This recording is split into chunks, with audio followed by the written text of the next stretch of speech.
Filter ഏതുമാകട്ടെ മികച്ച ടെക്നീഷ്യന്മാരുടെ ഉത്തരവാദിത്തത്തോടെ ജിഗാർഡ് സർവീസ് ചെയ്തു കൊടുക്കുന്നു. അലങ്കാന സമീപം സിവി റോഡ്, പൊന്നാനി. മേള കൂടി കേരളത്തിൽ ഇപ്പോ സംഘടിപ്പിക്കുകയാണ്. യഥാർത്ഥത്തിൽ എല്ലാവർക്കും ഭൂമി, എല്ലാ ഭൂമിക്കും രേഖ, എല്ലാ സേവനങ്ങളും സ്മാർട്ട് എന്ന മുഖമുദ്രാവാക്യത്തോടെ റവന്യൂ വകുപ്പ് കേരളത്തിൽ നടത്തുന്ന പ്രവർത്തനങ്ങളിൽ ഏറ്റവും പ്രധാനപ്പെട്ടത് കേരളത്തിലെ ഭൂരഹിതരായ മുഴുവൻ മനുഷ്യരെയും ഭൂമിയുടെ ഉടമകളാക്കി മാറ്റുക എന്ന ലക്ഷ്യം വെച്ചുകൊണ്ടുള്ള ഏറ്റവും ശ്രദ്ധേയമായിട്ടുള്ള പ്രവർത്തനമാണ്.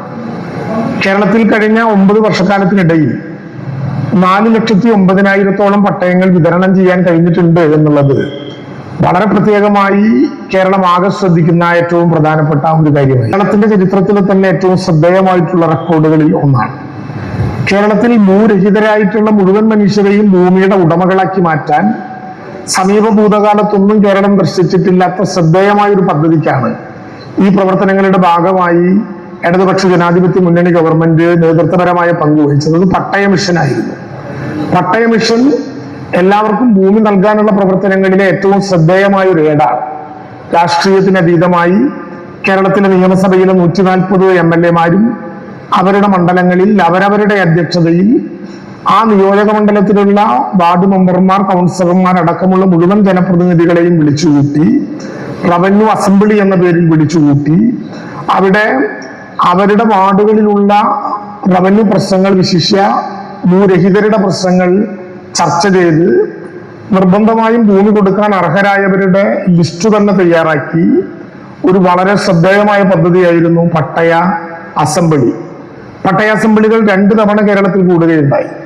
2 തവണയും പട്ടയ അസംബ്ലികൾ ചേർന്നപ്പോഴുണ്ടായ നിരവധികളായിട്ടുള്ള പ്രശ്നങ്ങൾ അതത് ജില്ലകളിൽ പരിഹരിക്കാനാകുമോ എന്നത് നോക്കി ജില്ലകളിൽ പരിഹരിക്കാനാകാത്ത പ്രശ്നമാണെങ്കിൽ അത് പട്ടയ ഡാഷ്ബോർഡിൽ ഉൾപ്പെടുത്തി സംസ്ഥാന തലസമിതി തന്നെ നേരിട്ട കാര്യം പരിശോധിച്ച് മറ്റേതെങ്കിലും വകുപ്പിന്റെ കയ്യിലുള്ള ഭൂമിയാണെങ്കിൽ വകുപ്പുകൾ തമ്മിലുള്ള പരസ്പര ആലോചന നടത്തി അതിവേഗം കൈവശക്കാരായ മനുഷ്യരെ ഭൂമിയുടെ ഉടമകളാക്കി മാറ്റുക എന്ന ശ്രദ്ധേയമായ പ്രവർത്തനവുമായി മുന്നോട്ട് പോകാൻ കഴിയും. ഇതര വകുപ്പുകളുമായി അവരുടെ ആസ്തിയിലുള്ള ഭൂമി സംബന്ധിച്ച പ്രശ്നങ്ങൾ തന്നെ ഗൗരവമായി ചർച്ച ചെയ്യുകയും പരിഹരിക്കുകയും ചെയ്തു. 50 വർഷത്തിലധികമായി നിലനിൽക്കുന്ന നിരവധികളായിട്ടുള്ള പ്രശ്നങ്ങൾ ഒരറ്റം മുതൽ മറ്റേ അറ്റം വരെ ഈ പട്ടയ ഡാഷ്ബോർഡിൽ ഉൾപ്പെടുത്തി പരിഹരിക്കാൻ ഈ കാലയളവിൽ സാധിച്ചു എന്നുള്ളത് വളരെ ശ്രദ്ധേയമായ ഒന്നാണ്. വർഷങ്ങളായി, ദശകങ്ങളായി അവിടുത്തെ ആൾക്കാരുടെ ഒരാവശ്യമാണത്. ആ ആവശ്യത്തിൻ്റെ പൂർത്തീകരണത്തിൻ്റെ ഒരു ഉയർന്ന ഘട്ടമാണ് ഇപ്പം നടക്കാൻ പോകുന്നത്. മറ്റൊന്ന് ദേവസ്വം ഭൂമി. വളരെ സങ്കീർണമായി കിടന്നിരുന്ന ഒരു പ്രശ്നമാണത്. ദേവസ്വം ഭൂമിക്കകത്തുള്ള ആൾക്കാരുടെ പട്ടയ അവകാശം സംബന്ധിച്ചിടത്തോളം 25 പട്ടയങ്ങൾ ദേവസ്വം ഭൂമിയിൽ താമസിക്കുന്ന ആൾക്കാർക്ക് ഇവിടെ വിതരണം ചെയ്യുകയാണ്. അതുപോലെ ലാൻഡ് ട്രിബ്യൂണൽ മുഖേന ഉള്ള 194 പട്ടയങ്ങൾ വേറെയും ഈ താലൂക്കിനകത്ത് വിതരണം ചെയ്യുകയാണ്. അപ്പോൾ ഇത്രയും പട്ടയങ്ങൾ ഇന്ന് ഇവിടെ വിതരണം ചെയ്യപ്പെടും. ഇനി പൂർത്തീകരിക്കപ്പെടാതെ കിടക്കുന്ന കുറച്ച് പട്ടയങ്ങൾ വളരെ വൈകാതെ കൊടുക്കുന്ന നടപടി സ്വീകരിക്കും. ഞാൻ നേരത്തെ പറഞ്ഞ രൂപത്തിലേക്ക് അർഹതപ്പെട്ടവർക്ക് മുഴുവനും അത് കൃത്യമായി കൊടുക്കുന്നതിൻ്റെ സംവിധാനം ഏർപ്പെടുത്തിക്കൊണ്ടിട്ടുണ്ട്. വളരെ പെട്ടെന്ന് തന്നെ നമുക്കത് മുന്നോട്ട് പോകാൻ കഴിയും. ഈ 4 ലക്ഷം പട്ടയമാണ് ഇപ്പോൾ കൊടുത്ത 5 ലക്ഷത്തിൻ്റെ പൂർത്തീകരണം ഗവൺമെൻറ് കാലത്തിലാവുമ്പോഴേക്കും കഴിയുമെന്ന പൂർണ്ണ വിശ്വാസമാണ് സർക്കാരിനുള്ളത്. അതിൻ്റെ ആവശ്യമായ ഇടപെടലൊക്കെ നടത്തിക്കൊണ്ടിരിക്കുന്നുണ്ട്.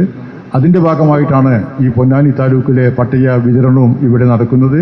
ഇവിടെ പങ്കെടുക്കുന്ന എല്ലാ സുഹൃത്തുക്കൾക്കും ബ്ലോക്ക് പഞ്ചായത്ത് പ്രസിഡന്റ്, പഞ്ചായത്ത് പ്രസിഡന്റുമാർ, ഡെപ്യൂട്ടി കലക്ടർ, മറ്റു ഉദ്യോഗസ്ഥർ, മറ്റ്